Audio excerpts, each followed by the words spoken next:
So here's my two shocks. Front one here is the stock Roadstar shock and spring. Back one's the GL 1800 with the pump removed. And this one I've already taken apart using the floor jack and strap. So what I'm hoping to do is show how I use that floor jack to pull the spring off of this one. So over there I got my floor jack, and over there I got a big ass 12,000 pound freight strap. And just so you can see here, you can pull the shock off the bike without pulling the back end out. You can see I still got the back tire on and everything. But what you got to do is get it up on the lift and then use floor jacks to suspend the bike so the middle of it's opened up. And then you can get the two bolt locations.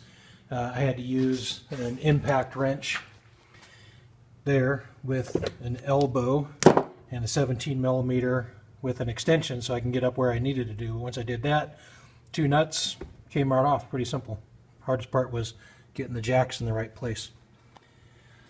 So what I'm going to do with the shock is get it on the jack. I'm going to thread the straps through the shock on either side to hold the spring, and this part right here is going to be on the surface of the jack, and I'm going to be pushing it up this way with the jack, which is going to compress the spring like this, and that will open up this area here, and right inside of that, this retaining area, there's a little wire clip ring that goes around the shock. Once I get this out of the way, pop that ring off, then I'll let the shock or the jack back down. The shock will come out of the spring, and the spring will come right off that way. So I think it should work fine. Now on the Roadwing, this part here was on the jack, and you can see it's really flat. I haven't cut it off yet for the dog bone part. So you can see the dog bone is going to go around this. I haven't cut it off yet, so I had a nice flat surface. But on this one, it's round. And I don't really trust this to sit squarely on the jack, the floor jack. So what I think I'm going to do is fold up an old towel, nice and thick, and give it a good pad and a lot of friction here, so that when I strap it down, this surface will be really tight on the floor jack, and I don't think it'll squirt out sideways or slip or anything. So let me go ahead and get the strap wrapped up into the shock here, and I'll show you how it's put together. So here's the strap all threaded through the spring. Just took me a couple minutes, but started with the strap here. You can see what I did is I fed it through the lower part of the spring. I'm doing this because I wanted to have a kind of keep the first contact point as close as I can to where the jack's going to touch to kind of keep it stable. So I thread this in through one of the coils, and then over and then through the top coil. This is where it's actually going to be pulling down from, so I want this high enough that I'm getting as much compression on the shock as I can. If I switched it to here, I'd be only pulling on half the shock, so I want to get it up as high as I can to pull as much as I can. So the strap comes in, into the spring, out of the spring, into the spring, loops around. This part is going to go under the floor jack, close to the floor, comes back around into the bottom of this side of the spring, out, back in, into the ratchet strap, which is just going to be tight. I'm not actually using the ratchet strap to compress anything. This is just to hold it cinched. And then down to the hook. Both of these hooks are going to hook on the bottom frame of the floor jack.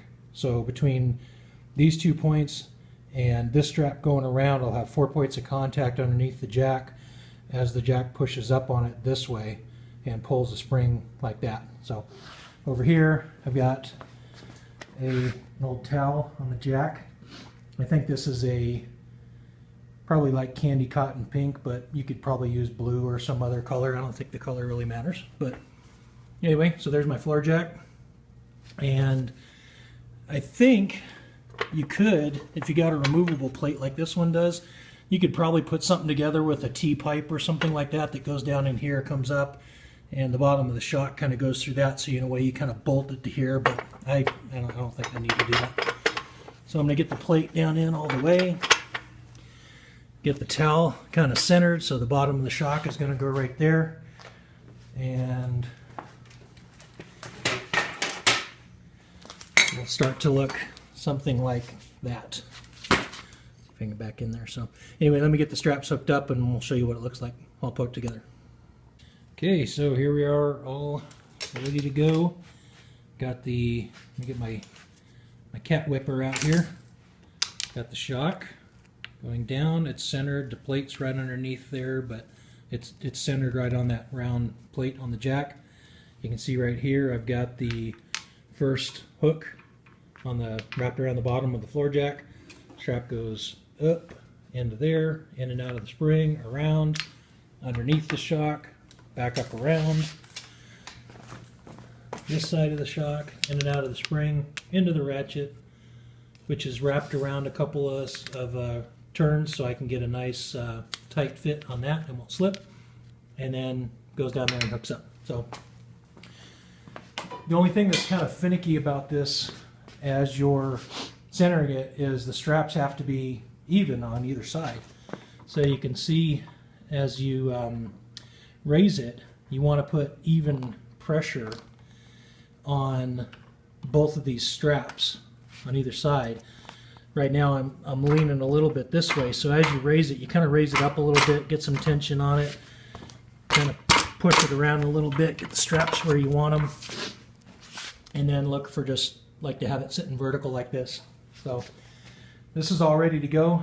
I've got the jack up a little bit just so I'm not pushing a lot here. I'm only raising about an inch. I just got it up in the air a little bit to make it easier to work with. But one thing is a little weird is as you start to jack it up, because there's no vehicle or anything on the jack, the front side of the jack is going to start lifting up in the air because there's nothing holding it down. So while you do this, you kind of have to put your foot over there on the wheel while you jack it down, or jack it up, I mean.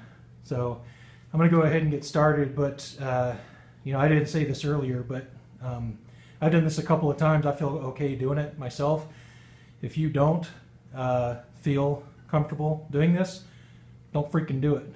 If you don't feel comfortable doing this, take it to somebody else and have them do it for you. It's worth the money. I don't really have any problem doing it myself.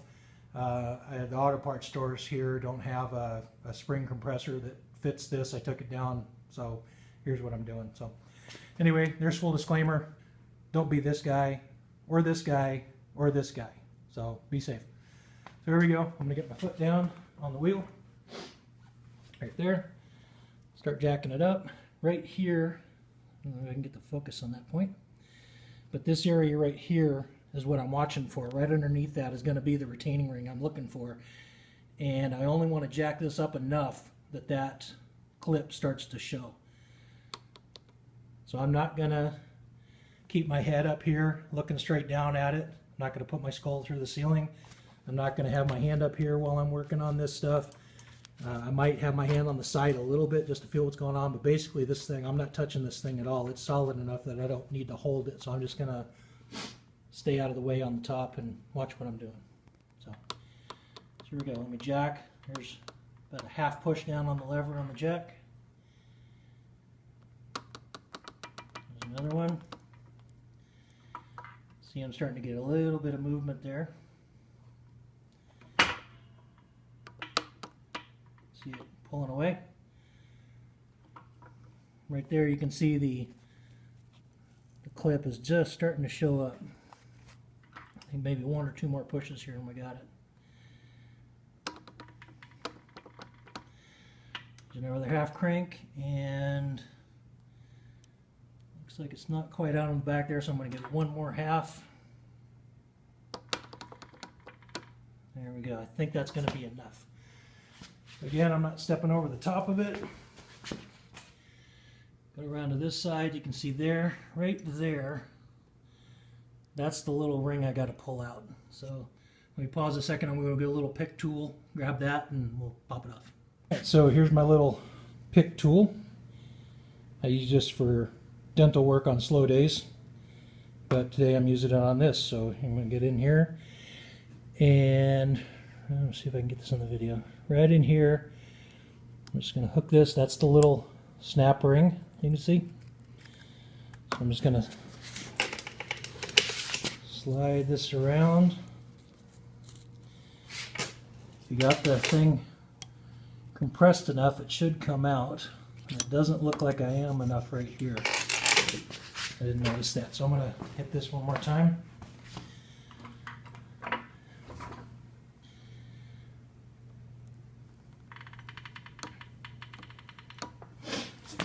There we go. So again, I'll stick my head over the top, grab this ring, start to thread it off.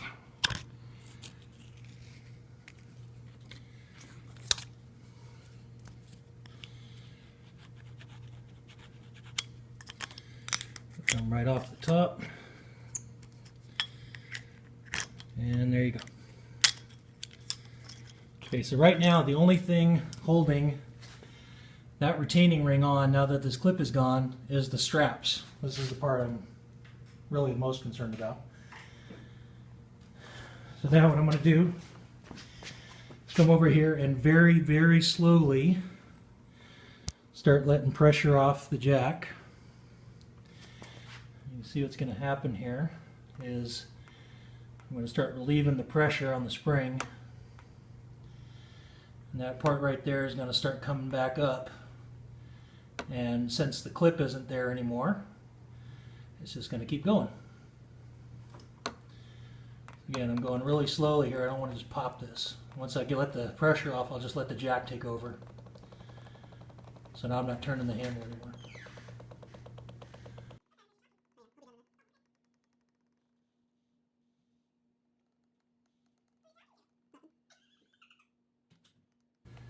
There we go. Oop.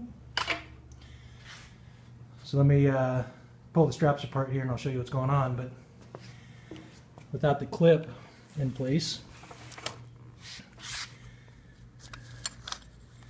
look at that. Get the strap out of the way, pull this clip off here, this little retaining thing here, the shock's going to slide right out. Okay, so here we are back on the bench.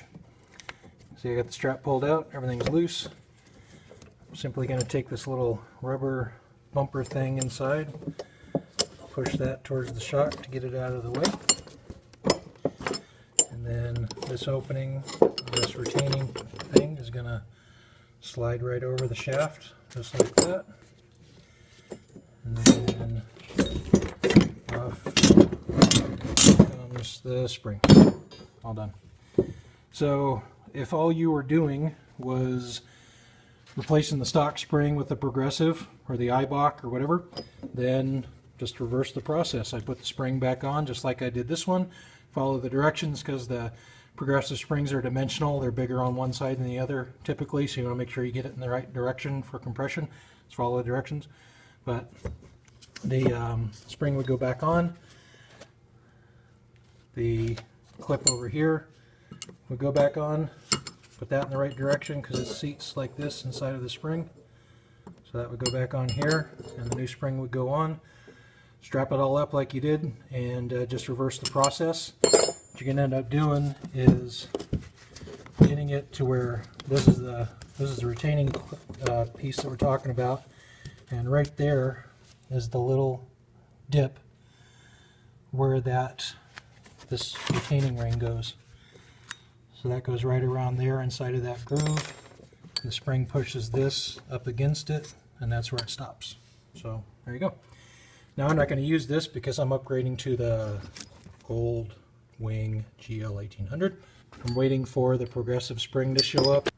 When the progressive spring shows up, I'm going to put it on here, and we'll continue with the video to show how to put it all back together. So later. So the new spring finally showed up. Got it loosely fit on the shock. There's the old one, the new one. You can see the new one's quite a bit heavier. Looks like it might have an extra coil in there, but the coil wire is actually really a lot heavier. It's physically heavier too. So I've already got it on here. I said before that you had to pay direct attention to the direction on these shocks. So if I look on the directions here, it says to reverse the process. Note that the smaller end of the new spring goes towards the hydraulic preload adjuster. So if I turn the coil in the right way, you can see this first gap here is fairly big, but over here it gets really small. So here's the preload adjuster. So I put the smaller end of the coil here. So I'm going to go ahead and get it set up with the strap, and we'll show how to recompress the spring and put the clip back on. And we'll be all set.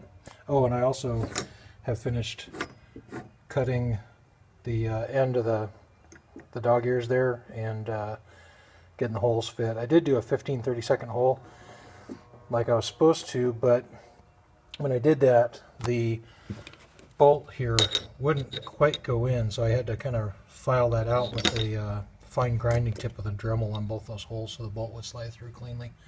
Other than that, I think I'm all set, so I'm going to get the thing set up here and get the spring going. Okay, so here we are all strapped up. You can see I got the the close side of the coil here next to the preloader. So got the spring in the right direction, all hooked up with the strap, got my cotton candy towel, all ready to jack up. So right in here is where I'm going to be looking for that groove for this ring. So let's get jacked on this and we'll see what we see here. I have to slide that preload down my hand as I bring the spring down.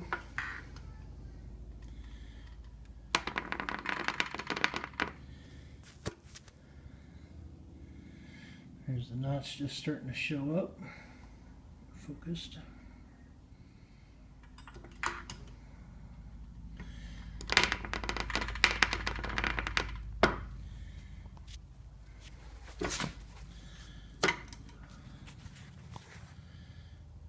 One more. Still pretty solid.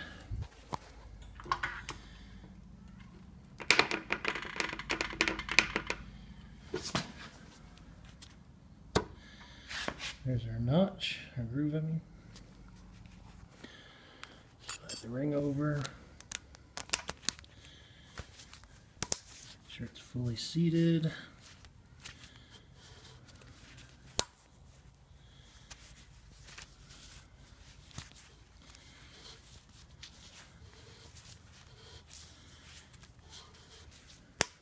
There we go. Sorry about the messy video there. I think we're all set. So I'll slowly release it. Very slow. And there it went. And we're locked on. Okay, so I'm going to pull the strap up. There it is, all wrapped up. Got all the shackles and the dog bones, everything back on. Everything's tightened up. I greased the fittings in here. Earlier I was cleaning this stuff up. I ran all this through a degreaser, cleaned it up. It was pretty gunky. I also greased up inside of these bearings really well. So those I cleaned out and repacked really good. They were in pretty good shape, but I just wanted to re-grease everything. The thing here, the connector, kind of hard to see, but I got in there with the grinder and cleaned it out so the shackle here wouldn't hit that, and then I primed over the spot where I ground it down just to hopefully prevent some rust on that part.